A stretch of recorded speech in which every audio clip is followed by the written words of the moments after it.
Bonjour à toi, auditrice, auditeur. Je suis bien contente d'ouvrir ce culte espoir en ta compagnie. Nous allons vivre ensemble 1 heure pour que ce soit encore plus chouette. Je ne suis pas seule. Il y a ici dans ce studio mes amis chroniqueurs brillants. Salut Marilyn. Salut. Vous allez bien ? Très bien, merci. Bon, j'espère que comme moi, vous êtes prêts à entrer dans ce temps de culte. On est prêts. Bon. Alors, cher auditeur, si c'est ta toute première fois au Culte Espoir, je te souhaite la bienvenue. Sois à l'écoute, il y en aura pour tous les goûts, concoctés par nos chroniqueurs, de la musique, des promesses positives pour nous aider à traverser notre quotidien, de l'action, du témoignage, de la prière, un petit tour question-vérité et bien sûr, le temps de notre partage biblique. Et nous accueillons aujourd'hui Eurico Correa. Bonjour. Bienvenue à toi dans notre culte.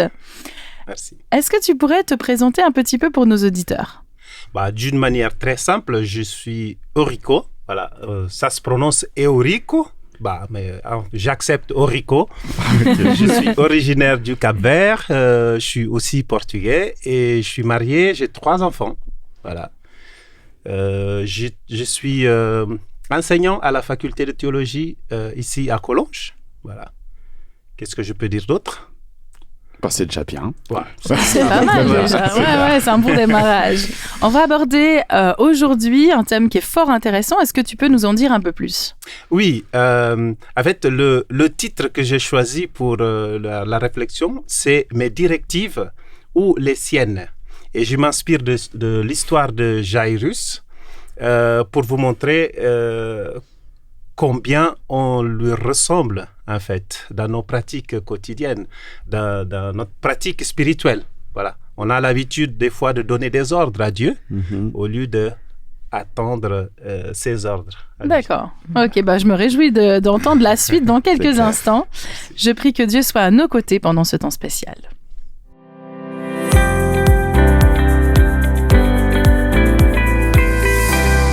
Alors Marilyn, de quelle façon tu vis avec Dieu dans ton quotidien ? Eh bien, cette semaine, j'ai envie de partager quelque chose avec vous, effectivement. Ça fait un certain temps que je n'osais plus parler d'écriture, je crois. Dans les premiers cultes, j'en avais souvent parlé. Et c'est vrai que c'est une des façons qui me correspond pour intégrer ce que je lis dans la Bible, c'est de l'écrire dans des carnets, d'écrire les textes, surtout les textes qui m'ont touchée. Et souvent, ça me permet de mettre ensuite quelques commentaires sur ce texte qui m'interpelle dans un moment précis. Et ça semble très simple, mais en fait, il y a quand même quelques réflexions qui me sont venues. La première, c'est un aveu. C'est que des fois, j'ai la flemme. Et même une flémingite aiguë et qui dure un petit peu des fois. Mais pourtant, c'est pas compliqué de tendre le bras vers le cahier, le stylo. Je vous promets, ils sont à côté. Mais c'est comme si des fois, je boude ou je préfère reporter. Et il me faut parfois quelques jours et même un peu plus pour réaliser que il y a un truc, quoi. Ça joue pas, cette situation, et me forcer un coup. Et du coup, je demande à Dieu de m'aider à enlever cette léthargie ou cette bouderie spirituelle, je sais pas toujours définir, et qui fait que j'ai pas envie d'écrire les choses que je découvre, que je vis. Ça veut pas dire que je vis rien, mais c'est juste que j'ai pas envie de les écrire. Et parfois, ça ne semble pas très important, ou je me dis que je m'en souviendrai, parce que dans la journée, ça a été super important, ça a fait la différence, ou ça a du sens, mais en fait, je me rends compte qu'avec les jours qui passent, souvent, les souvenirs restent vagues et on oublie des détails.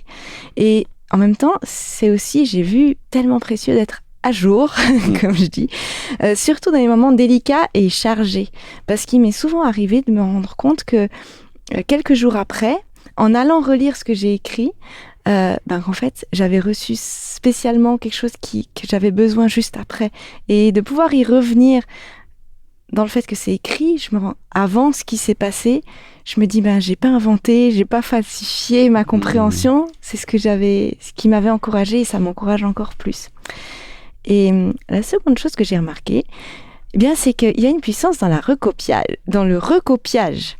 Ou les activités pratiques autour de ces versets, ça peut être du collage, de la reformulation ou peut-être des chants. Et une de ces façons que j'utilise, c'est de recopier strictement le verset, pas forcément d'écrire l'idée vite fait, c'est de prendre mot à mot. Et en fait, souvent l'écriture met en valeur des mots que j'avais pas remarqués. Donc la raison pour laquelle j'écris le verset et ce qui se passe pendant que je l'écris, ça change. Et ça devient super enrichissant. Alors, je te donne un cas concret en lien avec notre thème.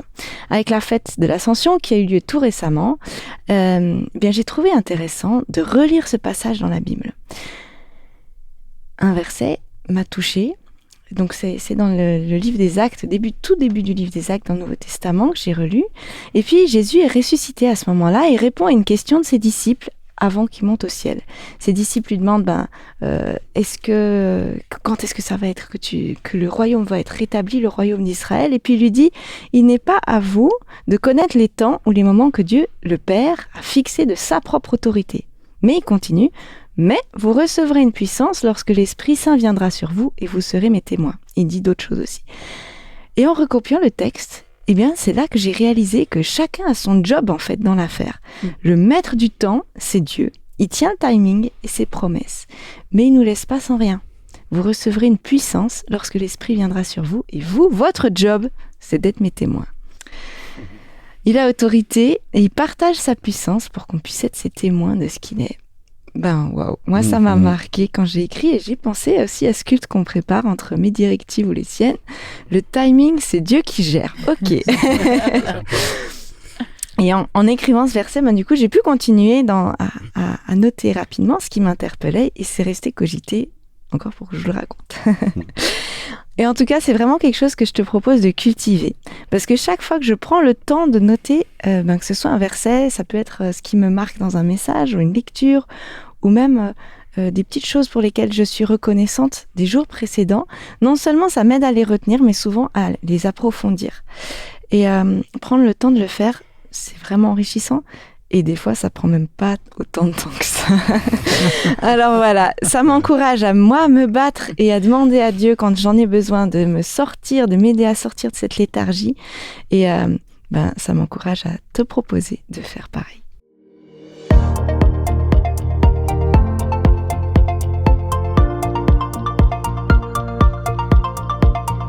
Notre promesse du jour se trouve dans le livre des Psaumes au chapitre 27, verset 14. Et ce texte nous dit « Compte patiemment sur le Seigneur, sois fort ». Une autre traduction dit « Ressaisis-toi, reprends courage, compte patiemment sur le Seigneur ». Bon, ce texte, comment dire? Des fois, les choses simples marquent assez fort.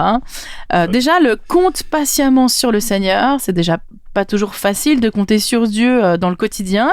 Oui, parce que Dieu, on le voit pas. Alors, on préfère compter sur ce qui est tangible. Les statistiques, les chiffres, un ami, quelque chose qui pourrait nous sembler plus aidant peut-être. Alors, le patiemment est encore moins facile, en tout cas pour moi, surtout si je suis très pressée de recevoir la réponse de Dieu à un problème que je qualifie d'urgent. Et dans ce texte, l'auteur s'adresse à quelqu'un qui semble découragé, qui a peut-être attendu un secours qui n'est pas venu. Et ça me concerne, j'ai déjà vécu des temps de découragement, toi certainement aussi, cher auditeur, vous aussi dans ce studio. Et l'auteur nous invite à nous ressaisir, à reprendre courage, et il le répète même 2 fois, compte patiemment sur le Seigneur, comme pour en souligner encore l'importance. T'en parlais tout à l'heure, Marilyn, d'ailleurs. Et si ce texte est une promesse, alors d'accord, j'ai envie d'apprendre à compter sur Dieu et travailler ma patience. J'ai envie de voir comment Dieu va agir dans ma situation. Et toi qui nous écoutes, est-ce que tu es capable de le faire aussi ?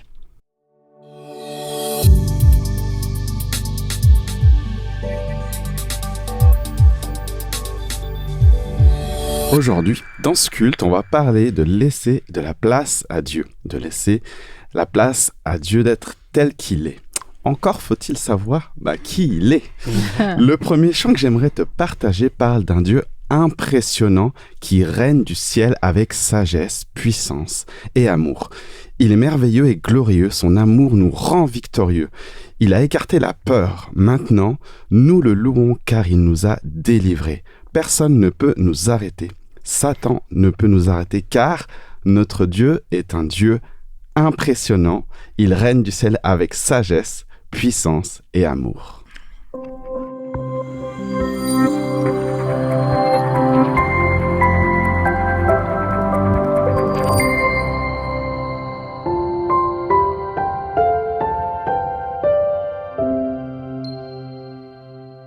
Et bien pour notre chronique Dieu agit, je vous propose de découvrir un petit bout de l'histoire d'une femme que nous appellerons Cécile. Il y a longtemps, elle a longtemps prié et espéré sans avoir la réponse qu'elle souhaitait. Alors voilà son histoire. J'ai vécu pendant 6 ans car j'arrive à certains aboutissements, un long processus de souffrance, de dépouillement à travers les épreuves. Il y a toujours eu de ma part une recherche perpétuelle de la présence du Seigneur. Mais aujourd'hui, je sais qu'il m'a permis de passer avec lui ce long tunnel, sans qu'aucun mal ne m'atteigne pour autant. J'ai toujours recherché la paix dans les relations professionnelles, mais dans le monde du travail, ce n'est guère chose facile. À ce jour, je peux dire que toute bonne action n'est pas forcément récompensée, voire dévalorisée. Mais je sais à présent qu'un jour, les choses, elles bougent. J'ai pu voir la main de Dieu à l'œuvre dans ma vie. Cela a commencé en 2016. Là, j'ai commencé un nouveau travail et j'étais tellement heureuse de pouvoir retrouver un poste qui me permettait de sortir d'une situation quelque peu compliquée. J'ai travaillé pendant 1 an et je me retrouvais dans mon élément. J'étais appréciée. Ensuite, j'ai eu la bonne idée de recommander une personne de mon ancien service, de mon entourage professionnel, à laquelle j'avais donné des livres chrétiens. Je lui ai parlé longuement du Seigneur, des partages bibliques, et tout allait si bien entre nous. Elle m'avait elle-même accueillie dans un service précédent, raison pour laquelle j'avais entièrement confiance en elle. Pourtant, quelque temps plus tard, mon ciel s'assombrissait. Cette personne que j'avais tellement aimée, recommandée à ma supérieure, était devenue ma véritable rivale. Voir l'écharde dans ma chair, comme je l'avais lu dans la Bible, dans les Corinthiens, de l'apôtre Paul. Bref, cela a duré 6 longues années. Et ces 6 longues années, j'ai postulé à différents endroits, d'où les directives de Dieu et non les miennes, car ma candidature, elle n'était jamais retenue, raison pour laquelle j'étais quelque peu éplorée. Et je voulais changer absolument de poste et fuir cet environnement toxique. C'était un désarroi au plus profond de moi qui me minait, mais pourtant je gardais confiance en Christ. Un jour, j'ai eu un rêve en 2020, après d'avoir étudié longuement la nuit d'avant. J'étais agacée, triste et sans force. C'est dans cette situation bloquée. Mais le Seigneur a vu ma peine. Il m'a consolée. Il m'a donné cet encouragement précieux. Il m'a donné ce rêve où je voyais ma supérieure qui me regardait toujours méchamment et qui me glaçait le sang à chaque échange, me dévalorisant dans tout ce que je lui proposais. Cette nuit-là, il m'a montré qu'il me couvrait de sa justice et que ses regards hautains de toute personne ne pourraient m'atteindre. Et un jour que j'arrivais dans son bureau, donc dans mon rêve, elle me dévisageait de la tête aux pieds et tout à coup, je constate que j'étais en sous-vêtements. Quelle angoisse! C'était vraiment comme si je le vivais. De fait, je me rendis directement dans le bureau d'à côté où un médecin travaillait. Et en enfilant sa blouse blanche pour me revêtir et me couvrir, je ne pouvais pas l'enfiler car je voyais sur moi que j'avais déjà une robe blanche. Et c'est là que je me suis souvenue d'un passage dans la Bible que j'avais lu, que le Seigneur nous dit que celui qui vaincra sera revêtu de vêtements blancs et qu'il n'effacera point le nom du livre de vie et qu'il confessera son nom devant le Seigneur et devant ses anges. Quel bonheur de pouvoir faire ce constat, cette consolation. Et pour finir, je voulais sortir de cet engrenage. En dépit de cette situation, me vient l'idée de faire du bénévolat pour calmer ma douleur, mon cœur abattu, car toute personne a besoin d'un travail et pour la promesse que Dieu m'avait faite depuis ma tendre enfance, il m'avait donné un texte par rapport aux autres, que l'Esprit du Seigneur serait sur moi, que j'avais lu dans Luc 4:18 alors que j'étais enfant. Et entre-temps, avec le bénévolat, j'ai pu faire des formations pour aider les personnes en situation difficile au point de vue spirituel, car c'était ça mon domaine, de rétablir les cœurs brisés. Et je me dis que tout ce temps, le Seigneur m'a aguerri sur toute mauvaise voie et que si une porte reste fermée dans votre vie, c'est le Seigneur qui le permet, afin que nous croissions en lui et que nous gardions toujours une confiance inébranlable. Et je voulais le remercier pour cela et raison pour laquelle je voulais témoigner aujourd'hui de mon parcours. Mes directives ou les siennes? À toi, Eurico, on t'écoute. Merci beaucoup. Et bonjour, chers auditeurs et auditrices. Je ne sais pas si vous avez déjà été au téléphone avec quelqu'un et vous commencez à parler pendant 30 secondes et tout d'un coup, la personne vous dit « attends juste un moment » et puis on attend. On attend et puis on dit « est-ce qu'on raccroche ?» Alors, ça nous arrive dans les administrations, mais c'est plutôt avant la discussion. On attend. Oui, et c'est très compliqué parce que quelquefois, c'est quelque chose d'urgent qu'on a à dire. C'est important. On a quelque chose d'autre à faire tout de suite après. Et puis, la personne est rentrée dans une autre conversation longue et puis voilà. On ne sait pas combien de temps ça va durer. Voilà, on peut trouver ça dans la Bible, vous savez, dans l'histoire de Jairus. Je ne sais pas si je vais l'appeler Jairus ou Jairos, parce qu'on a tous les deux dans le texte biblique, ça dépend des versions. Mais j'ai choisi le récit de Marc chapitre 5, verset 21 jusqu'au verset 43. Je ne vais pas le lire parce que voilà, ça me prendrait tout le temps de ma réflexion, mais je vais juste souligner quelques voilà, mots et événements importants dans ce passage. Donc, on a quelqu'un qui s'appelle Jairos ou Jairus qui est un chef religieux. C'est quelqu'un qui est un des chefs de synagogue, qui a une responsabilité, une certaine responsabilité, leadership dans la communauté juive, et qui a un problème, un souci personnel, parce que sa fille est malade. Bon.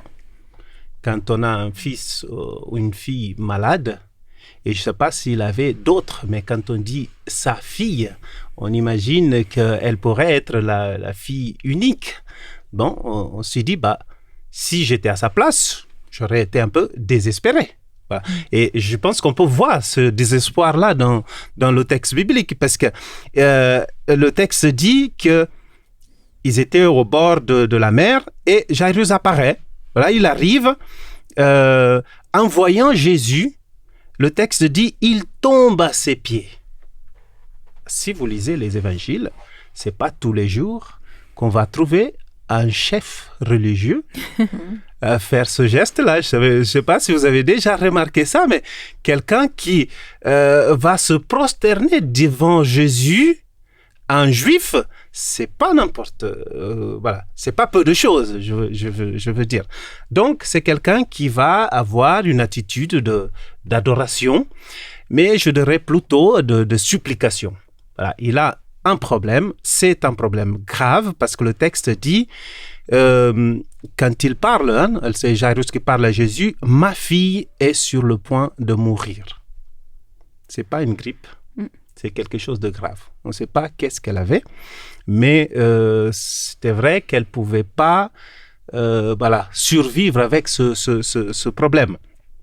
Mais ce que je trouve intéressant, et peut-être quand on lit le récit de Marc, Matthieu, on ne le voit pas clairement, mais il dit à Jésus, « Viens, impose-lui les mains afin qu'elle soit sauvée et qu'elle vive. » Bon, il faut remarquer que sauver dans le Nouveau Testament, il faut le comprendre, qu'elle soit guérie, sauvée ou guérir, c'est la même chose. Ça a le sens, plutôt littéral, mais en même temps, ça a le sens spirituel. Ça peut être la guérison physique, mais la guérison spirituelle. Mais dans ce cas-là, Jairus parlait de la guérison physique, parce que sa fille était vraiment malade. Donc, on a l'impression que Jésus se lève et qu'il suit Jairus.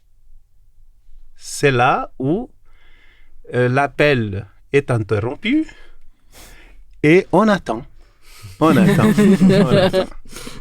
Donc, Jairus attend et il y a une dame, qu'on imagine, une personne qui est plus âgée en tout cas que cette fille. On ne sait pas son âge, mais c'est quelqu'un qui était malade depuis 12 ans. Bon, c'est curieux parce qu'à la fin, on nous dit aussi que la fille de Jairus avait 12 ans. Voilà, 2 ans que la fille a et 2 ans que cette dame est malade. Je vous pose la question, si vous étiez à la place de Jésus, on a une personne âgée qui est malade depuis 12 ans et on a une jeune fille qui vient de commencer sa vie et qui est malade. voilà, laquelle vous allez choisir. Ah, ça, c'est toujours la grande discussion. Hein. Pas facile, hein. On peut raisonner de plusieurs manières. Bien on peut sûr. dire, la dame a attendu 12 ans, elle peut attendre encore un petit peu, n'est-ce pas? Ou on peut dire, elle a déjà vécu des choses, mais cette fille n'a pas eu l'occasion de vivre des choses. Donc, voilà, on va donner la priorité à la fille, tu vois. Mais Jésus agit d'une manière complètement différente. Ça veut dire qu'il ne va pas rentrer dans nos schémas, il ne va pas choisir l'une ou l'autre, parce qu'à la fin, on va voir qu'il va répondre aux deux en même temps, n'est-ce pas? Parce qu'il va guérir la dame, il va guérir aussi la fille de Jairus. Mais il y a un moment d'attente qui perturbe beaucoup Jairus. Parce que c'est comme si sa foi commence à disparaître, sa confiance commence à disparaître, parce que c'est comme quelqu'un qui prie, et pas de réponse.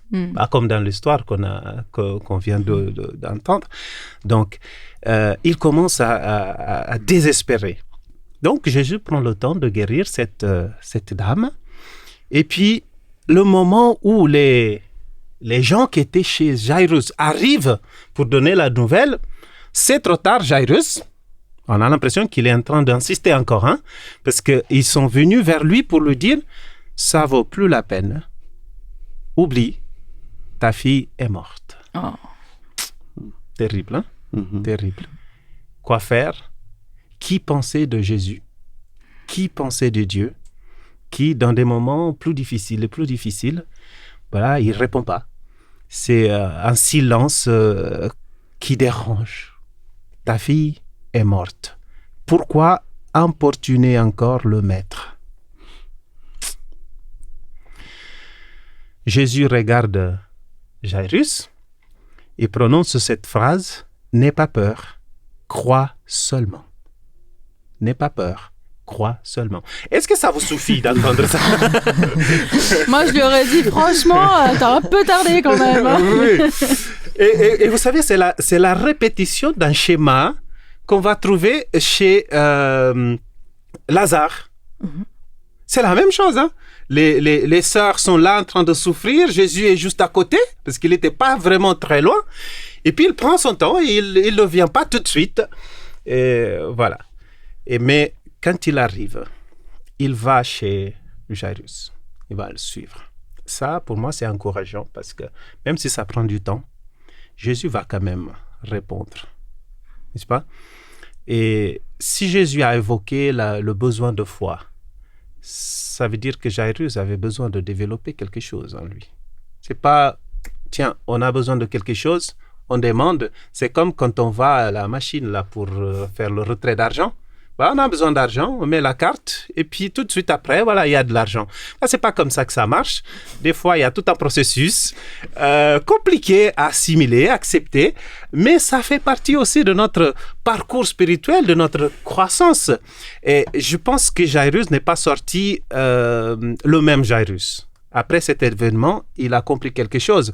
Et je remercie parce que Marc a voulu garder ce récit. D'ailleurs, ce n'est pas que Marc, il y a Matthieu et Luc aussi qui vont garder ce récit pour nous montrer, voilà, quelquefois, c'est nous qui faisons la même chose que Jairus. Bon, il arrive et vous allez remarquer que il va simplement rentrer chez cette personne, chez Jairus. Il va dire en araméen, Talitha koum. Fille, lève-toi. Est-ce que vous avez vu l'imposition des mains? Non, il n'y a pas d'imposition des mains. Tiens, Jésus peut guérir sans imposer les mains. Est-ce que ça vous dit quelque chose? Tu vois, j'ai déjà entendu plusieurs personnes qui prient et qui dit, par exemple, quand il cherche un copain, une copine, et qui dit, Seigneur, je vais dans ce restaurant-là, c'est la première personne que je vais trouver, c'est celle-là. Oui, Dieu peut rentrer dans le jeu, hein, mais il n'est pas obligé de le faire. Du coup, il peut faire autrement. Et c'est là qui est difficile. Moi, j'ai pris 5 leçons qu'on peut apprendre de cette histoire. Voilà, un Jairus qui arrive et qui donne des ordres à Jésus. Jésus qui prend son temps. Voilà, on a l'impression qu'il va le faire tout de suite. Il ne va pas le faire tout de suite, mais il ne va pas refuser non plus. Donc, il prend son temps, mais après, il va faire quelque chose qui va dépasser l'attente de Jairus. Et c'est magnifique. La première chose que j'apprends, moi, c'est, voilà, il faut lâcher prise de nos directives. Donc, c'est pas nous qui donnons des ordres à Jésus, à Dieu, quand nous prions, mais c'est plutôt, voilà, il faut lâcher prise, il faut laisser Dieu être Dieu, n'est-ce pas? Pas essayer de changer. Deuxième chose, c'est qu'on est appelé aussi à avoir une relation de confiance totale en Dieu. Donc, ce n'est pas une confiance partielle. Si tu viens, tu guéris ma fille, ça va, mais si tu ne guéris pas, je suis un problème, en difficulté. C'est comme si tu n'existais tu n'existes plus. Tu vois, il y a tout ce conflit-là qui est compliqué quelquefois à gérer. Voilà, il faut vraiment faire confiance totale à Dieu. Troisième chose, c'est être ouvert à la façon dont Dieu agit. Hein? Ce n'est pas par l'imposition des mains, mais c'est en prononçant une parole. Et c'est marrant parce que j'ai sauté cette partie-là, mais comment la dame a été guérie? Elle a touché le vêtement de Jésus. Hein? Pas d'imposition des mains. Donc, Jairus a pu voir ça.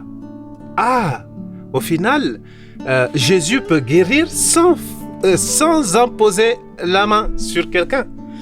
Donc, être ouvert à la façon dont Dieu agit. Quatrième chose, c'est la puissance de la foi. Là, c'est là où je trouve c'est important. On a parlé de foi, de confiance. On peut traduire le mot foi. Je pense que c'est mieux traduit par confiance. Par le mot confiance, mais ça vient d'une relation avec Dieu. C'est pas quelque chose qui arrive comme ça. Okay? Dernière chose, c'est reconnaître les bénédictions au-delà de nos demandes. Des fois, on demande quelque chose, on donne des directives, mais Dieu nous surprend. Il faut l'accepter et remercier. Voilà.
Entre donner des ordres à Dieu, choisir un plan B ou vivre dans une confiance totale en Dieu, il y a un gap qui est immense.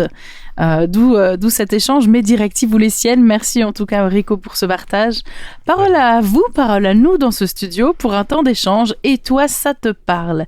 Qu'est-ce que le partage biblique vous a apporté comme échange, comme compréhension? Peut-être aussi quel lien concret vous faites avec votre quotidien? Parole à vous. Tu veux commencer? Ouais. Moi, j'étais surprise et ça m'a beaucoup touchée. Il y a un aspect où, dans ce que tu disais, de ne pas donner des ordres, je me suis dit, je crois que malgré tout, on peut exprimer notre besoin. En fait, l'idée que tu veux partager, je crois, c'est qu'on peut dire son besoin, mais laisser Dieu être maître de la façon, du moment, et rester confiant dans la façon dont il va répondre, parce qu'au final, il nous aime, donc il prendra soin de ce qui nous tient à cœur. Enfin, en tout cas, c'est un aspect que je me suis dit, peut-être ça... Tout à fait. C'était intéressant. Le côté aussi où tu as fait la comparaison avec le retrait, quand on va dans un retrait pour retirer de l'argent, ça arrive tout de suite. Quand on veut un colis, il faut que ça arrive le lendemain. Et on est dans une société d'instantanéité, en fait. Et ça nous invite à vraiment avoir dans notre relation avec Dieu ce temps que Dieu a aussi, et pas juste dire je demande ça et ça doit arriver. Pourtant c'est demandez et vous recevrez. Oui, mais demandez, mais on ne sait pas forcément quelle est la durée où on va recevoir. Par contre, comme tu as dit, il a agi dans les deux cas, il a agi à sa manière, pas à notre manière. Et donc là, il y a toute cette dimension-là qui est, je trouve, très interpellante dans ce que tu as dit. Moi, ce qui me parle beaucoup, c'est que tout n'est pas perdu. Et je crois que vraiment, dans cette histoire de Jairus, c'est un bout d'histoire que moi, j'aurais pu vivre aussi, de me dire, mais j'ai demandé à Dieu son secours, son soutien. Et puis finalement, toute l'histoire de ma vie me montre qu'en fait, c'est foutu. C'est terminé, il n'y a plus d'issue. Et voilà, ses soldats viennent lui dire, ou ses serviteurs viennent lui dire, écoute, ta fille est morte, c'est foutu, hein. T'as envie de dire, Seigneur, c'est bon, quoi. Et puis d'être très fâché contre lui, toute la colère et tout ça. Puis c'est là qu'on se rend compte dans cette histoire, ce récit incroyable, c'est que même quand toutes les circonstances démontrent dans notre quotidien que c'est foutu, peut-être que Dieu n'a pas dit son dernier mot. Et ça me parle parce que je me dis, mais je suis parfois tellement défaitiste parce que ça s'est pas passé comme j'avais voulu. Peut-être que j'avais, comme tu le disais tout à l'heure, dit à Dieu, alors voilà, je vais rentrer là maintenant, et puis il va se passer ça, puis il se passe pas ça. Et puis je me dis, c'est terminé. Et Dieu, dans toute sa splendeur, est en train de me dire, dans tout cet apprentissage, attends, c'est pas fini. C'est pas fini, ne renonce pas. Et j'ai parfois peut-être trop tendance à lâcher prise, à lâcher l'affaire et à abandonner, alors que Dieu n'a pas tout à fait terminé avec moi. Et je me dis, là, il y a quand même des belles surprises qui nous attendent dans cette vie de foi, de se dire, attends encore un tout petit moment, patiente. Et comme tu dis, Brian, dans notre société, on est tellement appelé à avoir les choses tout de suite, et puis ça vient pas tout de suite avec Dieu. Le temps de Dieu est différent. Laissons peut-être un petit peu plus de temps à Dieu d'être Dieu, comme tu le disais. Et vous savez, ce texte m'impressionne. Parce qu'on voit que Jésus va quand même aller chez lui. Mais on connaît l'histoire d'un autre père à qui Jésus a dit, voilà, rentre chez toi, il est déjà guéri. Oui. Mais là, on a l'impression que partiellement, Jésus va faire ce qu'il a demandé. Mais en même temps, Jésus va changer des aspects pour montrer, non, c'est pas exactement comme tu attends. Hein. Je pense qu'il le fait aussi avec nous. Hein. Et puis le côté aussi parole, reconnaître que Dieu agit. Là, tout à l'heure, toi, tu as évoqué le fait de se souvenir que tu avais des fois du mal à écrire parce que tu te dis, mais je m'en souviendrai dans 2 ou 3 jours. Puis après, ça se perd. Et je pense que dans cette expérience où on doit patienter, où on doit parfois attendre, se souvenir de ces paroles que Jésus a dit. Et puis nous, actuellement, on a aussi la Bible qui nous permet de nous rappeler que Dieu a agi en son temps, mais qu'il a agi. Et je trouve beau aussi comment Dieu a rejoint ce besoin de foi, enfin, ce moment fragile où on se dit que tout est perdu. Et Dieu, il est venu le rejoindre avec 2 mots. Il pouvait tenir qu'avec ça. Et je trouve que c'est beau. Et il y a aussi un aspect qu'on n'a pas trop parlé, mais qui m'a marqué en discutant. C'est quand il arrive chez la fille, il dit de faire sortir tout le monde. Parce que tout le monde est en train de pleurer, ça fait les décès, c'est le décès. Et ça m'a fait penser à dans cette situation où on veut faire confiance, où Dieu nous dit, fais confiance. Est-ce que je fais sortir tout le monde, pas des gens, mais les jérémiades, les plaintes et les compagnies. C'est ça. Bon, je vous laisse. Je sais pas si ça fait écho chez vous, mais chez moi, je me suis dit, tiens.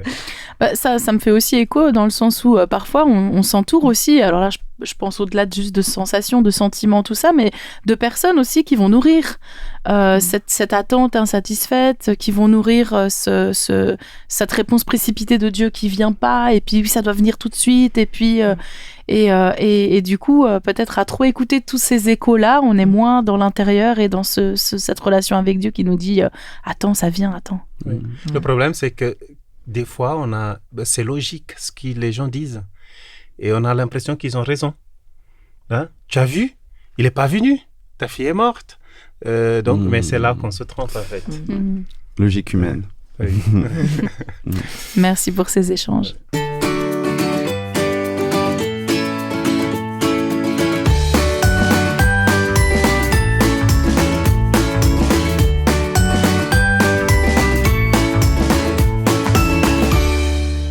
Nous voilà dans la chronique Questions et Vérité. Alors Euriko, tu as accepté de te soumettre à notre petit jeu de questions et de réponses sur ta vie de foi, pardon. Je sais pas si j'ai bien fait, mais oui.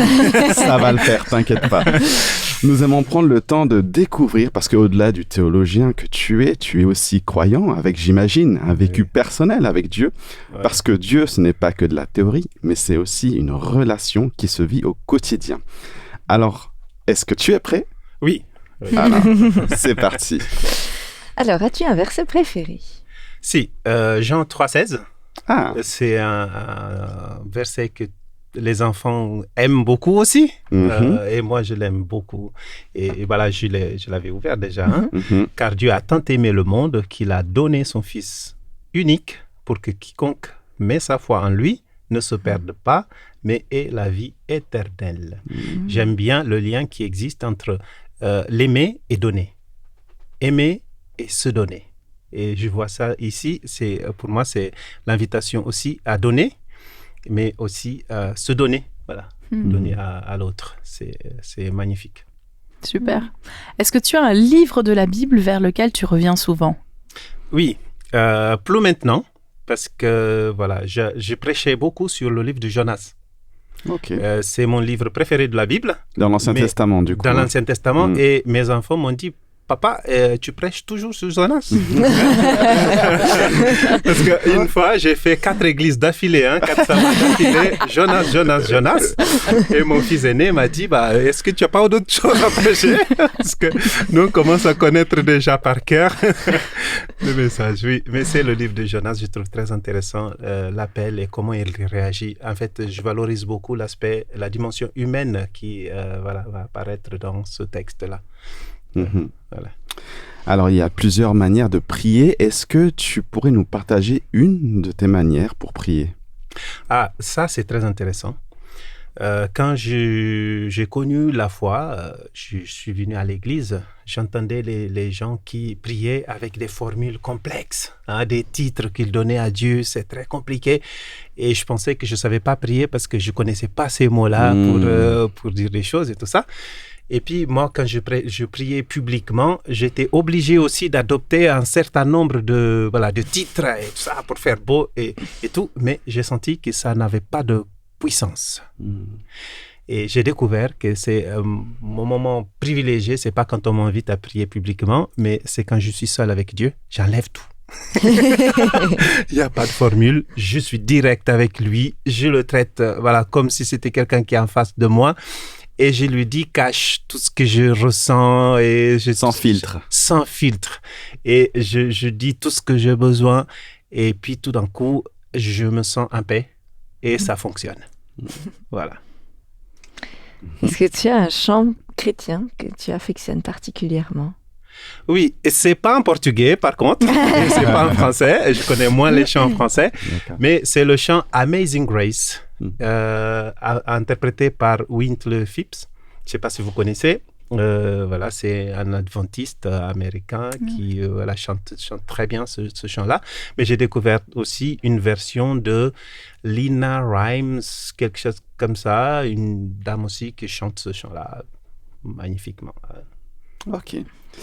Et puis pour terminer, en lien avec ton partage biblique, as-tu un petit exemple d'une fois où tu as, comme tu as évoqué dans ton partage, voulu donner des ordres à Dieu ou faire des demandes avec des exigences si spécifiques qu'elles ne laissaient pas la place à Dieu pour être Dieu, tout simplement. Et comment ça s'est passé pour toi? Oui, je vais essayer de résumer. Mais il y a eu un moment dans ma vie, c'était en 2008 à peu près, il y a eu une grande crise en Europe. Et puis, j'ai perdu mon emploi. Et ça faisait 3 mois que je ne pouvais plus payer le loyer. Donc, j'ai commencé à prier. Et je suis allé faire une formation de colportage pour redémarrer ma vie. Alors, changer de métier, voir si je pouvais payer le loyer. Et donc, pendant cette formation qui durait 10 jours, j'ai eu vraiment des moments seuls avec Dieu. Et j'ai prié, j'ai dit, Seigneur, j'ai 3 mois de loyer à payer. Et là, en rentrant, je ne sais pas comment je vais faire, comment les propriétaires vont réagir.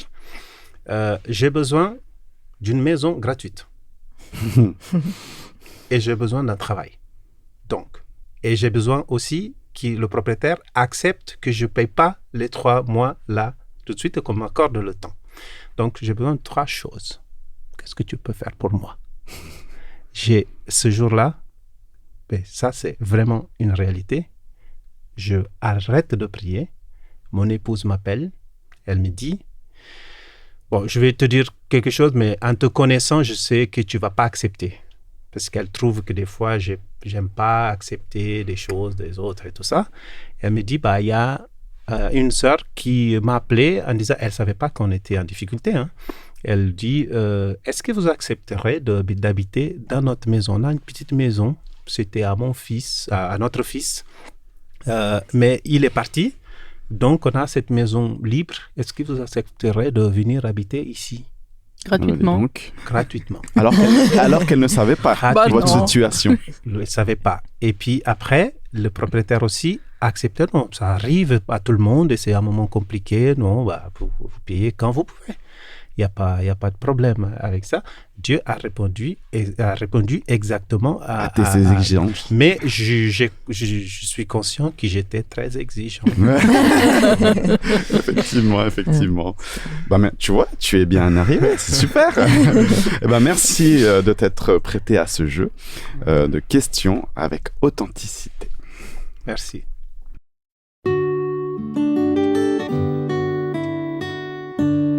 Alors après ces échanges, ces partages, toutes ces réflexions, on aime bien prendre un temps pour clôturer avec Dieu avant de passer à l'action. Alors aujourd'hui, nous avons réfléchi à cette confiance à développer pour se laisser paisiblement accompagner et être conduit. Mais je voudrais te proposer de prier avec nous.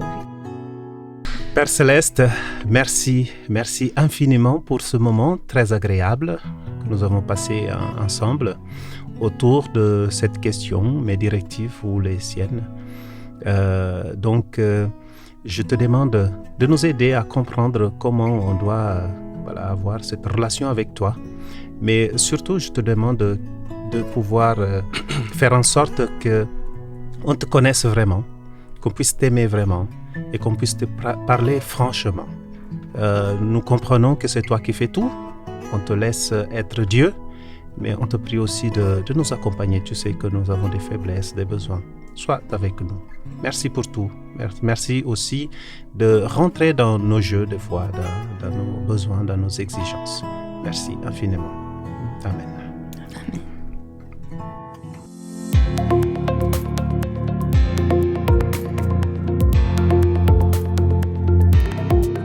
Alors, avoir confiance, comme tu l'as dit Marina, comme on l'a tous dit d'ailleurs, avoir confiance, c'est pas évident, on veut quelque chose de tangible, de palpable.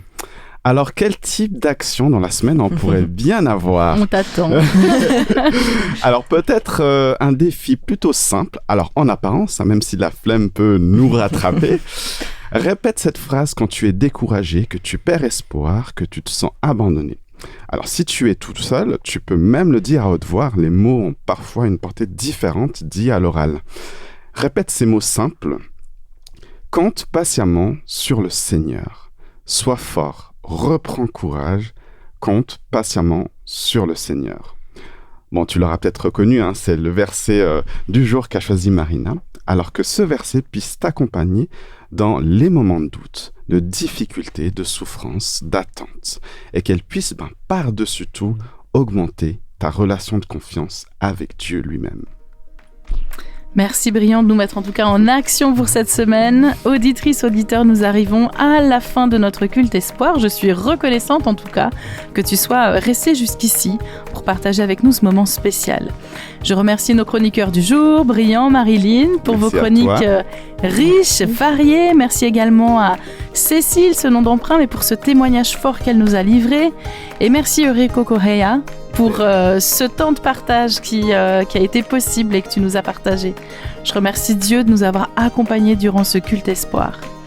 Que Dieu marche avec nous durant cette semaine qui s'ouvre devant nous et que nous apprenions à le laisser agir à sa manière et en son temps dans notre vie.